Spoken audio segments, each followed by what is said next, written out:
Dear colleagues and friends, it's a really great pleasure for me to open this webinar on IgG4 related diseases. It's one of the rarest diseases we cover within our ERN-ReCONNET network. It's assumed to have an incidence of just 1 per 100,000 per year. It's not so rare if you calculate the inhabitants in Europe. So we estimate 50,000 people being affected with IgG4 related diseases in Europe. I'm the moderator for today's webinar. My name is Tobias Alexander. I'm one of the consultant rheumatologists here at the Charité University Medicine in Berlin, and I'm one of the disease coordinators. The webinar today will be held by my co-chair, colleague and friend, Emanuele Della Torre, that I can introduce.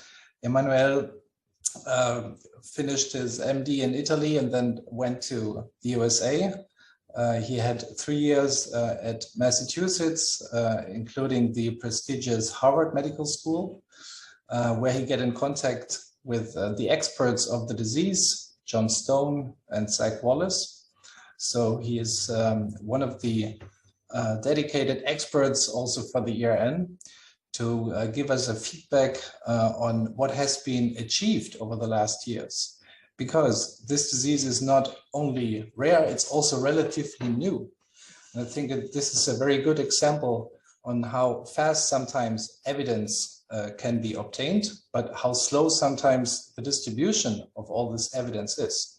So the aim of this webinar is to provide most recent information about how can we diagnose the disease, so including all the clinical phenotypes that are present, what monitoring tools do we have at hand, what is the role of biomarkers, what is meaningful imaging, and I think this webinar is intended for physicians, both on a GP level, but also on a level of disease experts to get information about the disease and also share the information among the colleagues.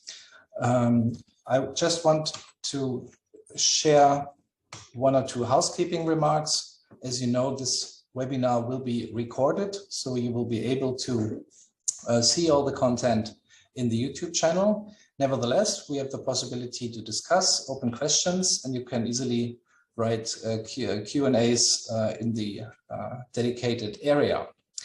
Having that said, I would like to hand over to Emanuele Della Torre. The floor is yours. Thank you, Tobias, for the kind introduction. It's a great pleasure to introduce this round of webinars on IgG4 related disease, and especially to do it with you. It was a great pleasure to start working with you as a coordinator, co-coordinator of the IgG4 related disease working group, and we have a lot of work to do ahead together with our colleagues. And especially, let me share the screen in the meanwhile. Especially, actually, this is my presentation. It's a great pleasure to talk about IgG4 related disease in this specific year, 2023, because as most of you know, probably the disease was discovered 20 years ago. So right now we are celebrating the 50th anniversary from the definition of IgG4 related disease as a systemic disease. And I have been working, as you said, on IgG4 related disease for quite a long time now. I work in Milan, in San Raffaele Hospital. I'm a consultant immunologist and rheumatologist here in San Raffaele Hospital. But as you said, I also had the privilege to accompany, follow and see the growth of our knowledge on IgG4 related disease. So this was the journey that I had the good luck and the fortune to directly live in first person together with friends and colleagues from Boston and from other groups working on IgG4 related disease in Europe. IgG4 related disease was defined as a systemic disease in 2003, as they said, but the feeling of an association between this IgG subclass and tumor-effective lesions in fibroinflammatory lesions was already pointed out in 2001 on a New England Journal of Medicine paper defining the type 1 autoimmune pancreatitis, so namely the lymphoplasmacytic IgG4 related autoimmune pancreatitis. And since then, as you can see, there was a long journey of nearly 20 years in which many hallmarks have been defined of and works have been completed and accomplished in trying to improve our knowledge on IgG4 related disease. Especially these were the main hallmark that I think have been achieved in these years. So there was roughly 10 years of clinical description of the many manifestations of IgG4 related disease across different organs until 2012, when the first diagnostic criteria have been defined in terms of both pathologies and comprehensive diagnosis. So namely including also clinical aspects and serological aspects, not only pathological features derived from tissues. And then we contributed to the consensus statement on the management and treatment of IgG4 related disease that still remains the main document used for guiding the management and treatment on IgG4 related disease. And finally, 2 years ago, the classification criteria for IgG4 related disease was published from a joint venture of the American College of Rheumatology and EULAR experts, with the specific aim to start a new era of clinical trials for enrolling patients in longitudinal studies. So this is the agenda of today's presentation, where I was asked basically to go through the clinical presentation of IgG4 related disease, the diagnostic challenges, as Tobias already mentioned. But I also put a couple of slides at the end to update on some treatment insights. And I have seen already that some question and answers have been asked for pertaining the treatment with rituximab and the duration of this treatment. So I'll be happy to answer to this question at the end. Of course, these are my disclosures with a number of consultancy for pharma companies involved in IgG4 related disease that are right now running clinical trials with their specific drugs. And of course, I'm not going to talk about them in these presentations. So let's start, and let's start with the definition. IgG4 related disease is defined as a fibroinflammatory condition characterized by mass-forming lesions with a relapsing remitting course. This was patient number 1 that we described here in Milan for the first time in our cohort with the pachymeningitis. So you can see the thickening of the meninges here. So this fibroinflammatory lesion clinically disappears very smoothly and rapidly if we treat, I would say, timely this patient with glucocorticoids, medium to high dosage glucocorticoids. After 1 month of treatment, as you can see, the thickening is basically completely resolved, and also the uptake on FDG PET scan. The IgG4 is named upon the characteristic increase of serum IgG4 in most patients. This table is very old and derived from the paper describing autoimmune pancreatitis type 1 with serum IgG4 increase compared to mimicker conditions. But most of all, IgG4 related disease is defined by the fact that the tissue, whatever organ is involved by the disease, is also infiltrated by an important infiltrate of IgG4 positive, IgG4 expressing plasma cells, so B lymphocytes. And this is common to all the organs that are now known to be affected by IgG4-RD. The first association between serum IgG4 and this potential new condition was, as mentioned earlier on, provided by Dr. Hamano, who published in 2001 this New England Journal of Medicine paper, and basically described that a subset of autoimmune pancreatitis had increased serum IgG4 and I would say hypergamma-globulinemia at serum protein electrophoresis. And these IgG4 were also found in tissues. The definition of IgG4 related disease as a systemic disease was, however, made and postulated 2 years later, again by Japanese colleagues, who realized that in some patients with not only pancreatic involvement, but also extrapancreatic manifestation, organs that were swollen due to this fibroinflammatory disease also had an important IgG4 positive B lymphocytic infiltrate, including not only, again, the pancreas, but also the intestine in this case, or the salivary gland in this other case, adipose tissue, mesenteritis in this other case. So IgG4-RD as a systemic condition. Indeed, in roughly 10 years, the clinical phase of the description of the disease was achieved, and we now know that potentially every organ system can be affected by this condition. And the typical manifestation, again, is this swelling, I would say tumor-like growing lesions, which occupy space in the surrounding areas. Probably the central nervous system has been seldomly described as clearly affected by IgG4-related disease, probably because in the central nervous system, in the brain parenchyma, there are few fibroblasts, so the kind of fibrosis that we can observe in the central nervous system is markedly different from parenchymal organs all around the body. Also, conditions known for centuries as idiopathic conditions are now part of the IgG4-related disease spectrum, including the Mikulicz syndrome, which is the swelling of the parotid glands, the Kapner tumor with the swelling of the submandibular glands, the Ormond's disease or retroperitoneal fibrosis, and the autoimmune pancreatitis, in this case type 1 lymphoplasmocytic autoimmune pancreatitis. As Tobias already mentioned, IgG4 is considered a rare disease. These numbers, this prevalence is derived from patients with autoimmune pancreatitis, but if we probably combine the prevalence of all the possible manifestations of the disease, the prevalence would be for sure clearly higher, and probably the disease is still underdiagnosed.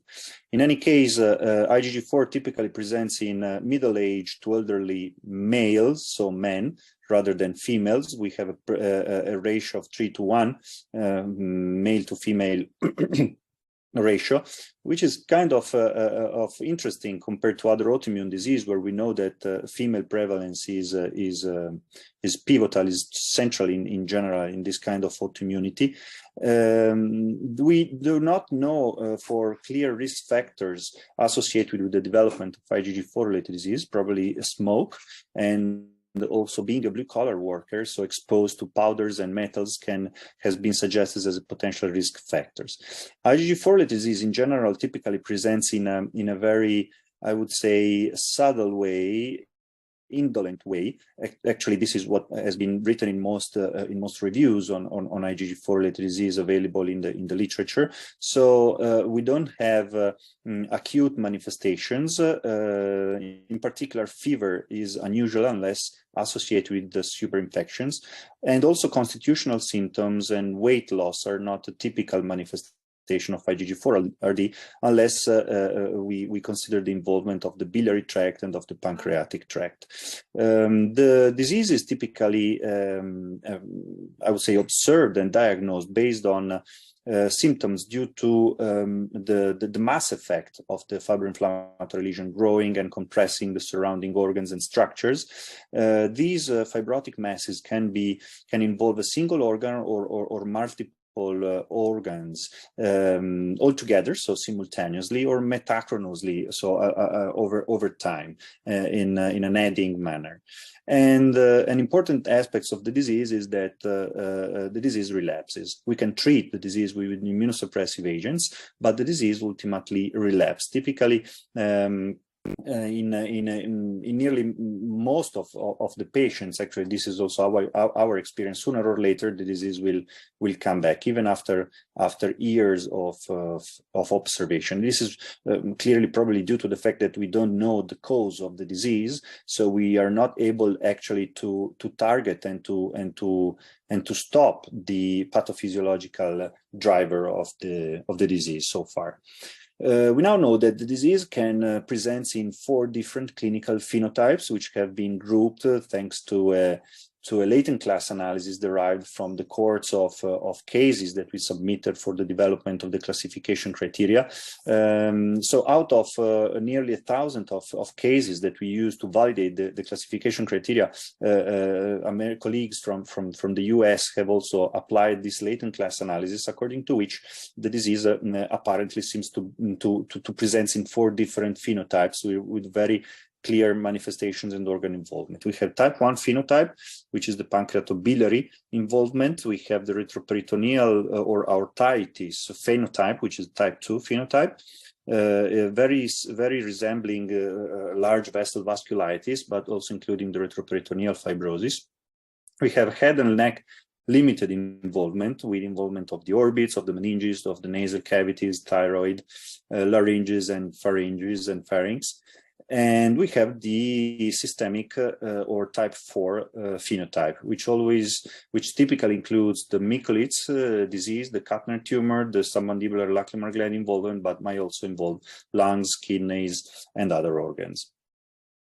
So let's start with a brief overview of these phenotypes, just to have a glance of the most classic manifestations in the spirit of disseminating knowledge about possible manifestations of this disease to a variable range of specialists. Autoimmune pancreatitis. This is a normal pancreas. You can see the lobules of the pancreas and the dimension of a middle-aged man pancreatic gland. When the gland is involved, the pancreatic gland is involved by IgG4 disease, what happens is that it typically increases in dimension and assumes this shape of this sausage-like shape, resembling a sausage with this halo of hypo-dense material surrounding the pancreas on CT scan. This is a CT scan, of course, and this is a very classic appearance of the autoimmune pancreatitis. The only disease that probably mimics this presentation is pancreatic lymphoma, which is possibly even rarer than IgG4-related autoimmune pancreatitis. So this is a quite classic hallmark of the disease.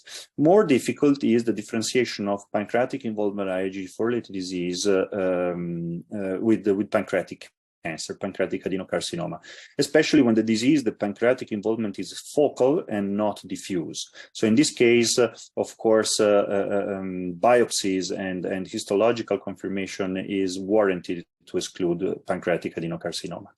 In nearly 50% of cases of autoimmune pancreatitis, we also assist to an involvement of the biliary tract, which might be very variegate. The biliary tract can be involved either distally or proximally, with multiple strictures within the liver and the bile ducts, or single strictures.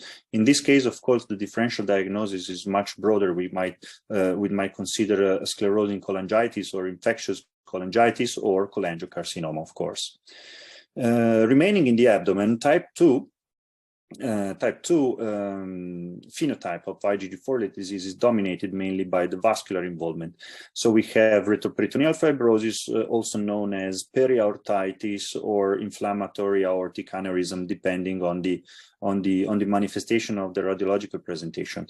On the left side, you can see a retroperitoneal fibrosis surrounding the aorta, but also the left ureter causing hydronephrosis. In the central image, you can appreciate the retroperitoneal fibrosis involving the wall of the aorta, surrounding the wall of the aorta without an aneurysm, while on the right image, you see the same retroperitoneal tissue surrounding the aorta, but in this case, the aorta is aneurysmatic. So we have an increase of the diameter of the aorta, and the risk here, of course, is that IgG4 might also present with the rupture of this aneurysm. In this case, the ureter is also involved.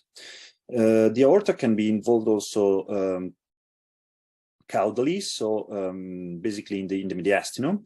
The thoracic aorta can be involved at different level, either in the ascending aorta, in this case also involving the valve planes and the coronary arteries, the arch, also the descending aorta, assuming in some cases the form and the structure of the fibrosis mediastinitis, as in these lower images.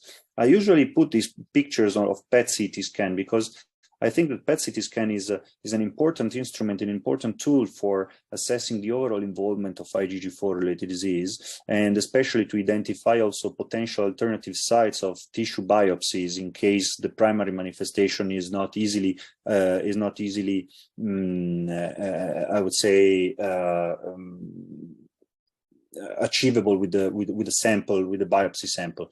So PET-CT scan can be considered as a starting point to assess the overall organ involvement in these patients. This is a classic manifestation of type 3 phenotypes of IgG4 related disease. So the thyroid involvement, this is so-called radial thyroiditis, fibrosing thyroiditis, and we also can consider the involvement of the orbits in different forms. The orbits can be involved either anteriorly or posteriorly or on side. According to a large cohort of orbital cases of IgG4 related disease, the involvement of the right rectus lateral muscle of the orbit is considered quite specific for involvement of IgG4 related disease. Of course, in any of these cases, it's important to get a biopsy to confirm the disease and to rule out cancers or lymphomas. The head and neck can be also involved in the forms of hypertrophic pachymeningitis.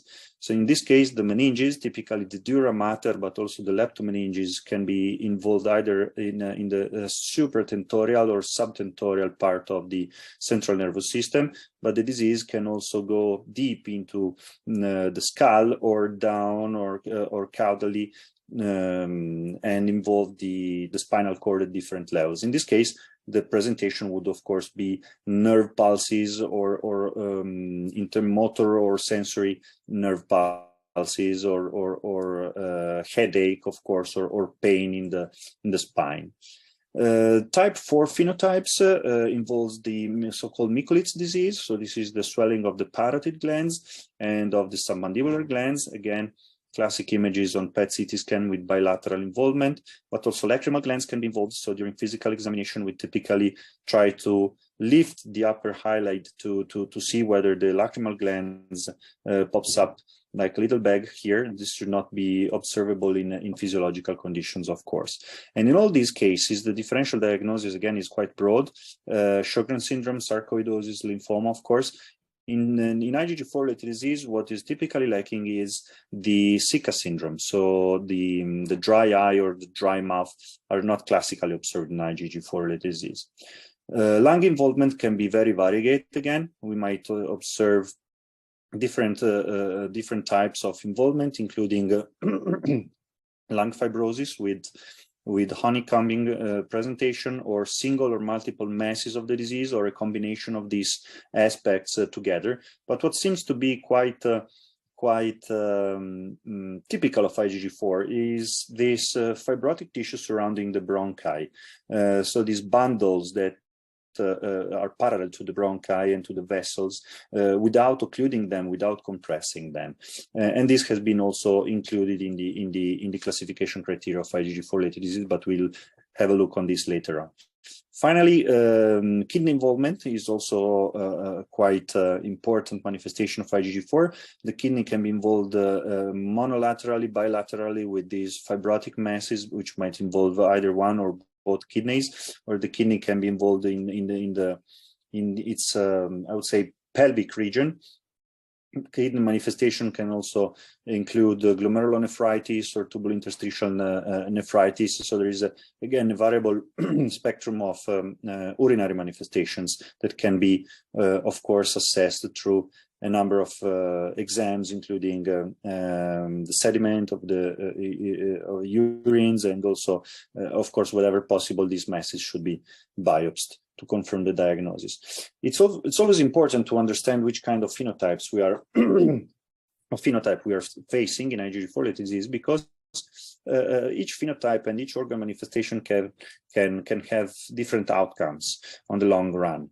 This is kind of intuitive, but organ dysfunction and organ failure, depending on what organ is involved by IgG4 related disease, is something that we want to avoid the most severe complication of the disease in the long term, whether if the disease involves the liver, for instance, might include an occlusion of the biliary tract, leading to the need of periodical replacement with stents, the biliary tract. And we also have patients that unfortunately had to undergo liver transplantation because these strictures could not be open again with medical therapy. Retroperitoneal fibrosis and aortitis, of course, can lead to aortic dissection as the most fearful complication.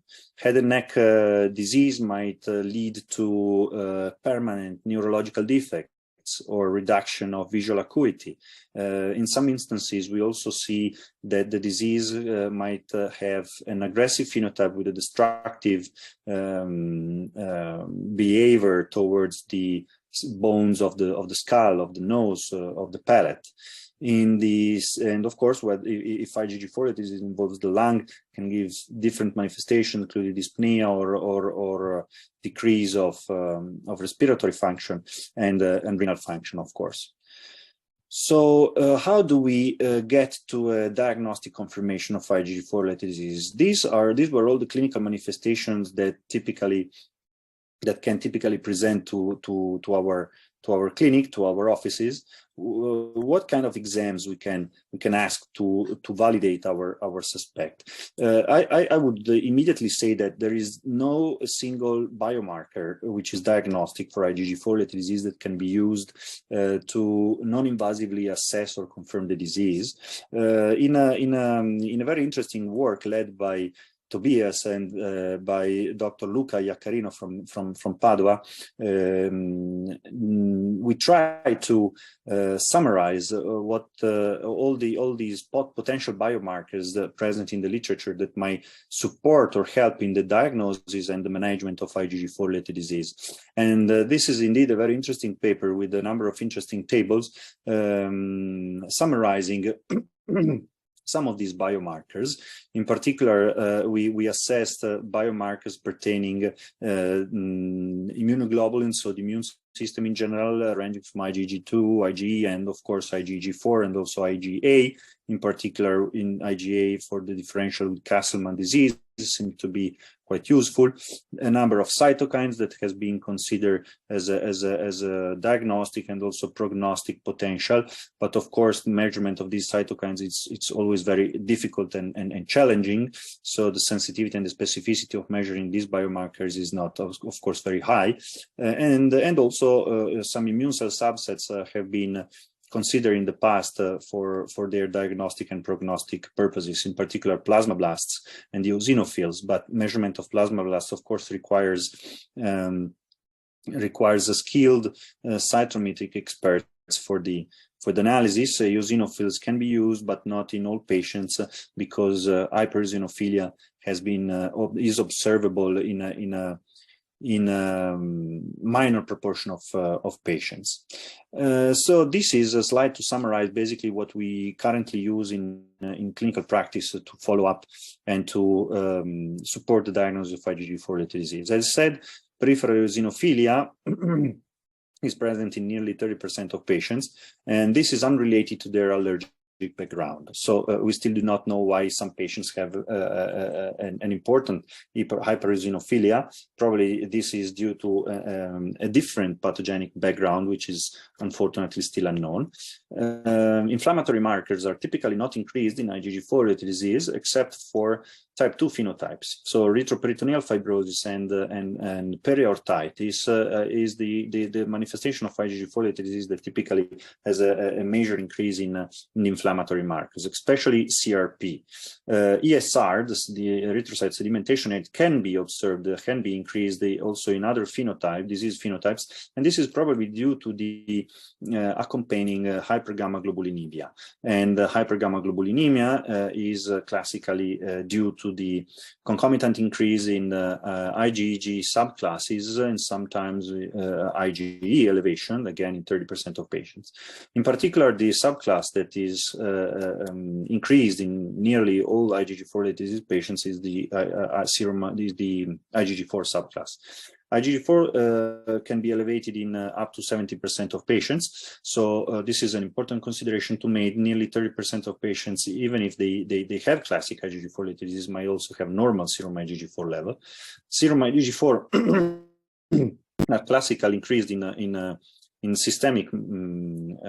systemic disease. So the higher the number of organs involved, the higher the likelihood of having serum IgG4 elevation. Also, the pancreatic and pancreatobiliary phenotype has increased IgG4 in most cases, while on the other hand, the type 2 retroperitoneal fibrosis and aortitis is the phenotype that has the lower levels of IgG4, and they also might have normal IgG4 typically, as well as phenotype 3, so the head and neck limited disease. Other subclasses might also be elevated, and in particular when serum IgG1, IgG2, and 3 are elevated together with IgG4, a concomitant reduction of the complement level can be observed. Typically, the hypocomplementemia might also raise the suspect of kidney involvement because of the deposition of immune complexes.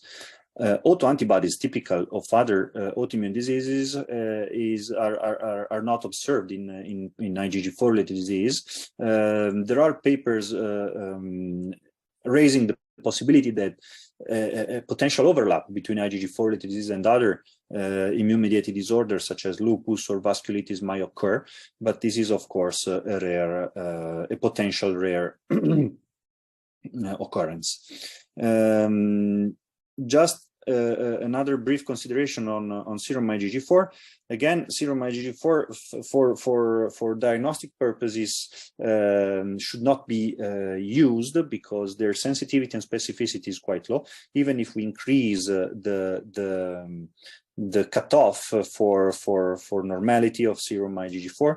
In the past, the cutoff of 135 milligram per deciliter was considered the one to be used for diagnostic purposes, but nowadays the overall indication is to stick to the each single center range and to use the upper cutoff and limit of normal of each specific center to consider to consider whether serum IgG4 are elevated or not. So this cutoff is currently not used anymore for I would say diagnostic purposes.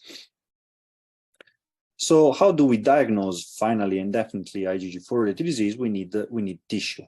We need tissue because we lack biomarkers, and for getting to a diagnosis, the first documents that try to collect a number of diagnostic criteria were these two: the consensus statement of the pathology of IgG4-related disease and the comprehensive diagnostic criteria made by a Japanese alliance of experts.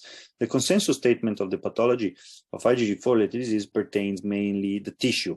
So this is the Holy Bible for our pathologist to confirm the diagnosis. And these are the aspects that should be looked for by our pathologist for accomplishing the diagnosis. As you can see, the most relevant one and the first one to assess are aspects and findings that can be observed simply by staining with hematoxylin and eosin the tissue without the strict need to perform immunohistochemistry, because the presence of storiform fibrosis, lymphocytic infiltrate, and obliterative phlebitis, a moderate eosinophilic infiltrate alone are already very, very suggestible and suggestive of IgG4-related disease. Storiform fibrosis is these aspects of collagen bundles which resemble a cartwheel. The obliterative phlebitis is the aspects of the veins in the tissue which collapse under the pressure of the collagen, while arteries typically remain open.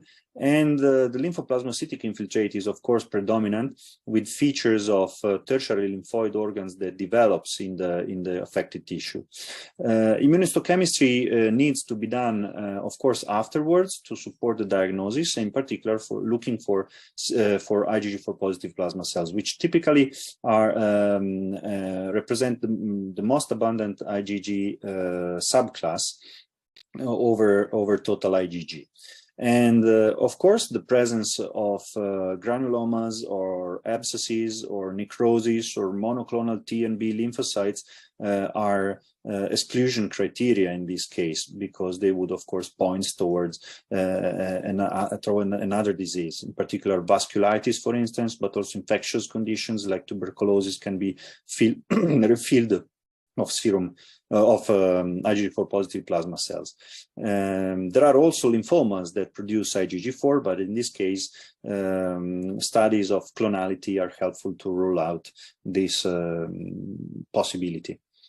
The comprehensive diagnostic criteria have been derived to try to overcome the limit of having the biopsy, because sometimes it's very difficult to obtain a very informative biopsy, and this occurs especially in case of organs difficult to reach with an open biopsy, or in case of sampling with needle biopsies, with mini-invasive biopsies. In these cases, we might often obtain very few material to observe all these pathological features. So in this case, the Japanese experts provided a list of findings, serological, clinical, and pathological findings. If all of them together are present, then a definite diagnosis of IgG4-RD can be made. In particular, the classic clinical manifestations, serum elevation of serum IgG4, and the classic histopathological findings that we saw earlier on. In the case of presence of two of these criteria, we can only achieve a diagnosis of probable or possible IgG4-RD. Of course, mimicker conditions need to be excluded. So in 2015, after this long experience with the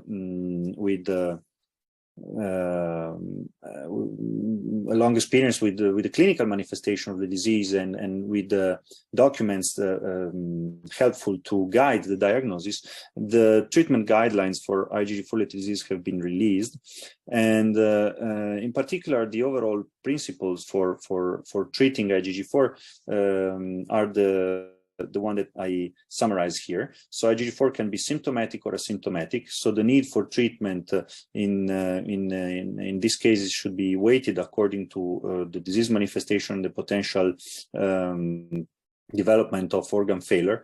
In some cases, IgG4 is asymptomatic and involving organs that probably do not require strictly high dosage immunosuppressive treatment, considering also the side effect of the drugs that we might use. There are some cases in which the organs affected by IgG4 related disease has been removed or partially removed, in case, for instance, of duodenocephaloppancreasectomy. So in this case, the disease can be observed and not necessarily treated aggressively. There are, of course, urgent cases in which the disease requires also high dose of glucocorticoids, such as nerve pulses or neurological involvement.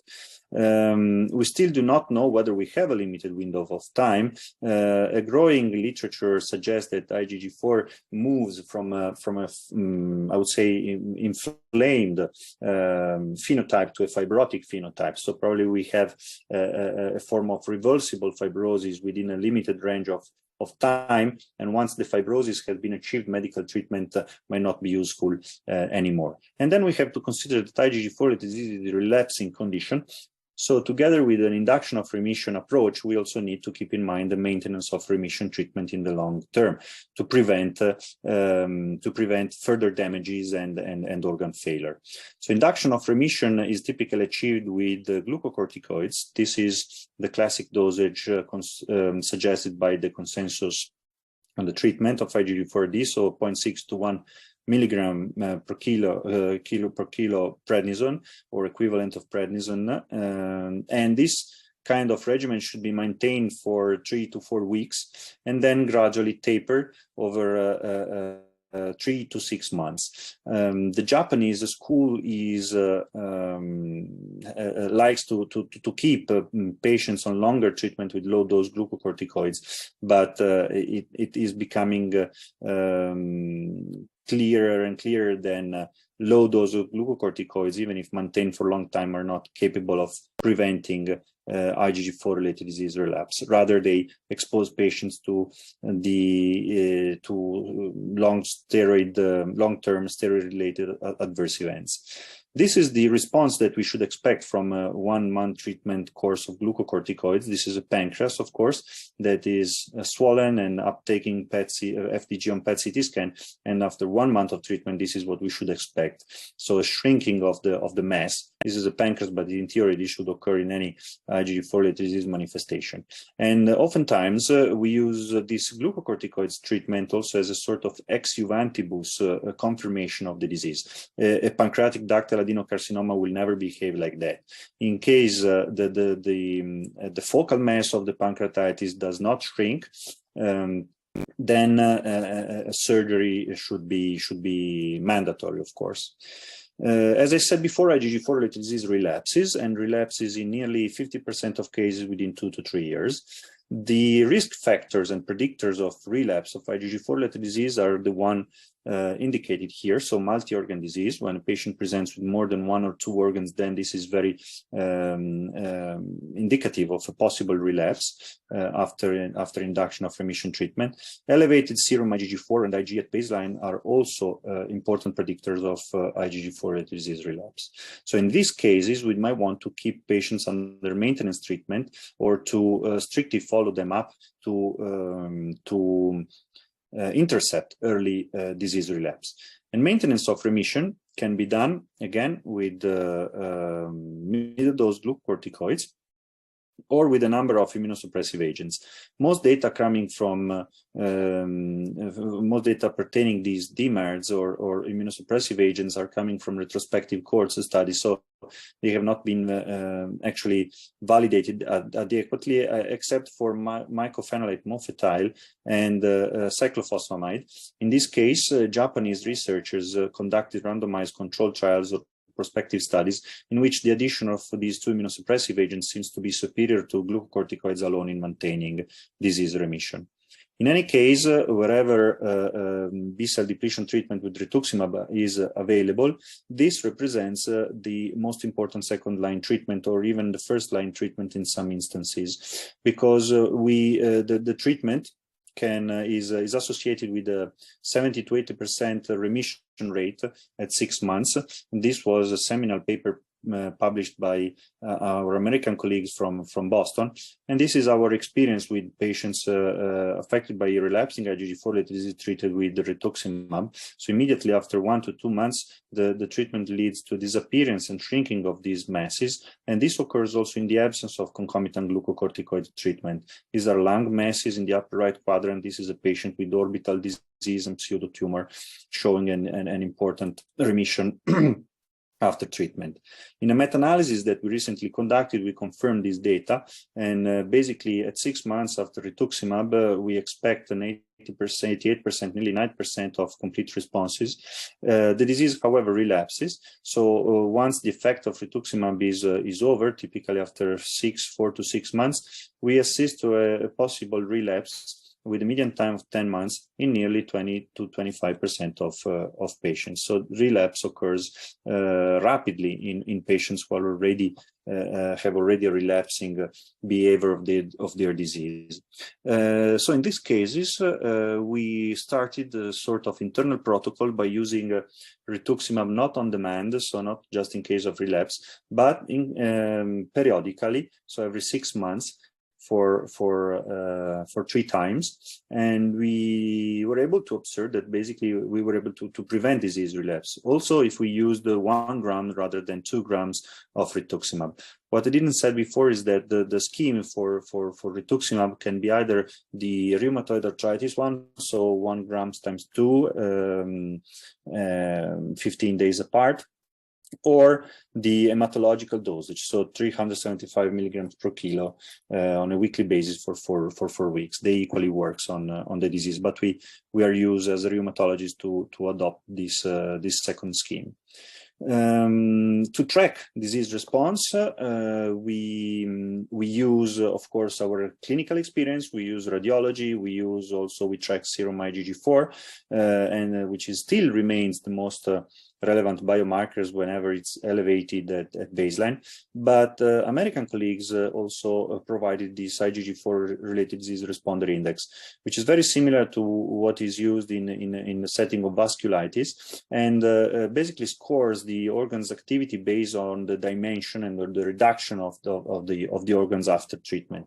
It's a useful tool probably for clinical trials or to assess the shrinkage of the fibrotic mass. There are questions about its utility to really track the activity of the disease in terms of organ failure or requirement of adjustment of the treatment. So it's time for randomized trial, because we have the criteria, we have experience on treatment, we know how the disease progresses and the risk of relapse, but to include and to enroll patients in clinical trials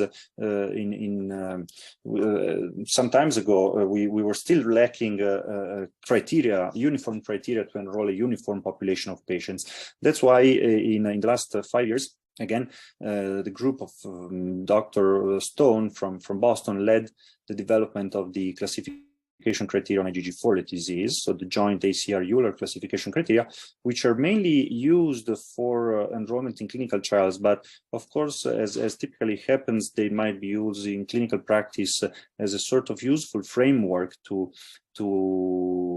I would not say diagnose, but support the diagnosis of IgG4 disease. And these are the criteria. We have an anti-criteria whereby characteristic clinical involvement or radiological appearance of an organ suggestive of IgG4 disease, as we saw earlier on during the clinical presentation part of my talk. In the presence of this characteristic clinical or radiological involvement, the patient can go through these first exclusion criteria to rule out mimicker conditions. Clinical, serological, and radiological and pathological exclusion criteria have been considered. As I said, fever is not something that is typical of IgG4 related disease unless going together with the superinfection due, for instance, to a cholangitis or pyelonephritis due to obstruction of the biliary tract or the ureter. The lack of response to glucocorticoids, again, is an important exclusion criteria. IgG4 related disease is a very steroid responsive disorder. From a serological perspective, the positivity of autoantibodies suggestive of other mimicker conditions, again, are exclusion criteria. Leukopenia is an exclusion criteria. From a clinical perspective, also splenomegaly is also considered an exclusion criteria because to my knowledge, there are no reported cases of direct splenic involvement of IgG4 disease leading to splenomegaly and to cytopenia. And from a pathological standpoint, of course, again, the finding of granulomas, monoclonality, vasculitis, necrosis are not part of the IgG4 disease spectrum. And in particular, a number of conditions should be ruled out in specific organs, in particular multicentric Castleman disease in case of lymph node involvement.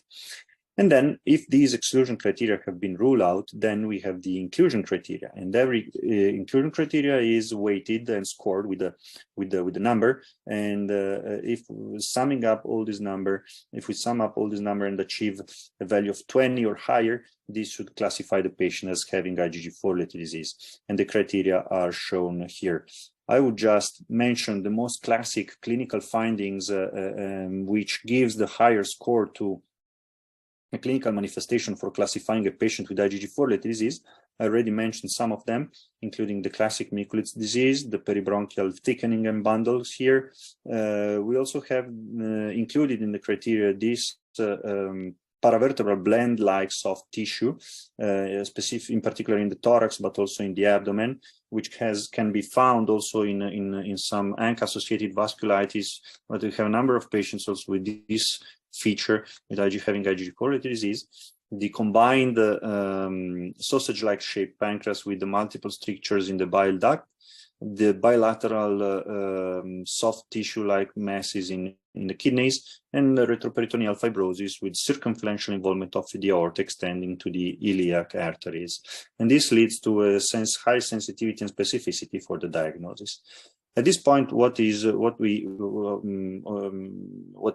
the horizon, I would say, for the treatment of IgG4?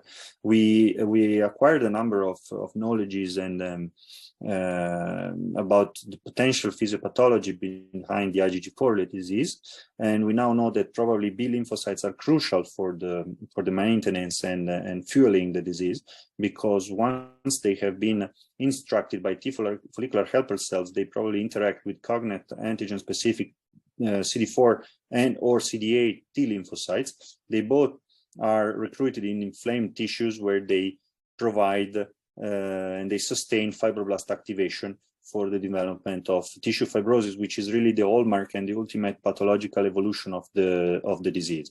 So targeting these mechanism is nowadays available with a number of different treatments and strategies. Some of them are already assessed in clinical trials, and some of them are on the pipeline.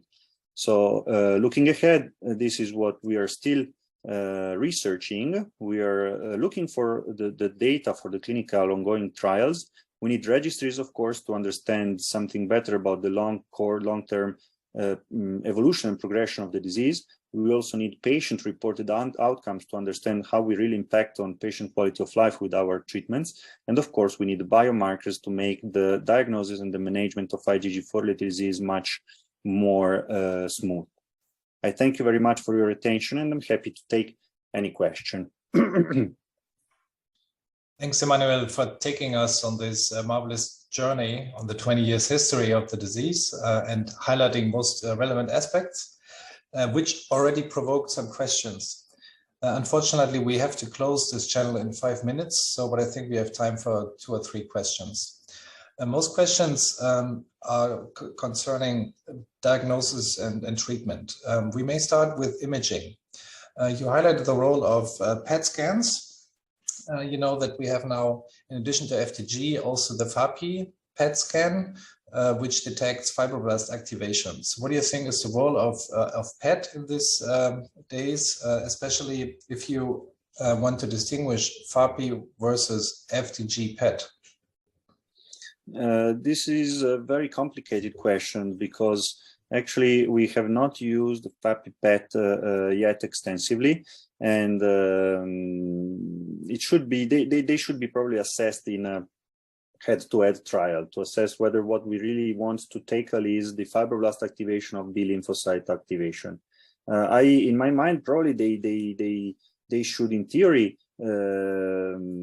reflect, I would not say the same pathophysiological basis, but in theory, if a fibroblast is activated, if it has the inflammatory infiltrate close to him, without inflammation, fibroblast probably will switch off. So the two together will probably give the same result, but I cannot comment further on because I really do not have experience on this. Yeah, I agree. I think this has to be shown, but there are differences, and I think it reflects the state of the disease. So, as you showed, you have the hyperinflammatory phase, and then it slowly moves into the fibroblastic phase. So I think in the future it will be important for us to show what imaging is important at what stage of the disease. So do you use this as a first shot on the diagnosis, or do you want to use this for monitoring of the treatment response? Concerning treatment response, there are 2 questions. One is the question, how long do you think we have to use rituximab? And the second question is, what is the role of mycophenolate versus azathioprine as a second or first line therapy? I'll try to be very fast in answering to this. I think that for rituximab, I already discussed it during my presentation. So we typically start with the first course of induction of remission, and then we wait. If the disease relapses, then we put patients on this 18 months course of rituximab every 6 months to try to stop the disease. And our experience is that after this course, the disease remains on remission for a longer time. As for mycophenolate or azathioprine, I would like just to comment on mycophenolate because I'm not a fan of azathioprine, and in theory there are no clinical trials suggesting that azathioprine can be superior to other drugs or to glucocorticoids alone in avoiding and preventing relapse. Mycophenolate has been shown to do it in a clinical trial. Our experience with mycophenolate is very positive in case of lung involvement, using it as they use it in systemic sclerosis for lung fibrosis, for instance, together with antifibrotic agents, of course, in scleroderma. But in our experience, mycophenolate might be very useful if we do not want to immunosuppress patients too much with rituximab.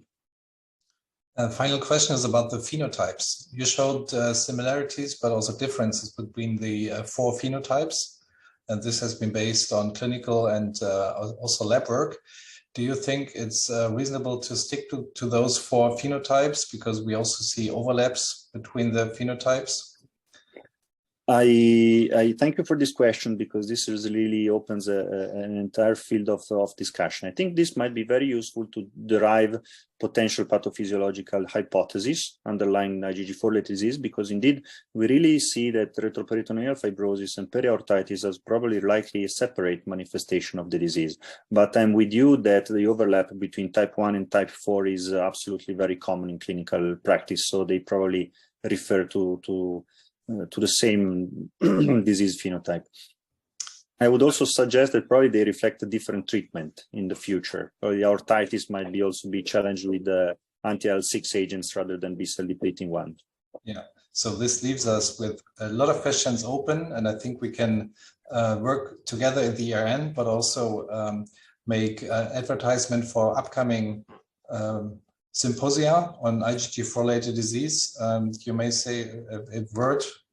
Right. Thank you, Tobias, for this alert. Indeed, we are organizing together the 5th International Symposium on IgG4-related disease, which will be held in Milan in April 2024. So stay tuned because save the date and additional information will come shortly. Okay. So thank you very much, Emmanuel. Thank you very much for the audience, and thanks to the ERN helpful committee. With that, see you soon. Bye-bye. Thank you. Bye-bye.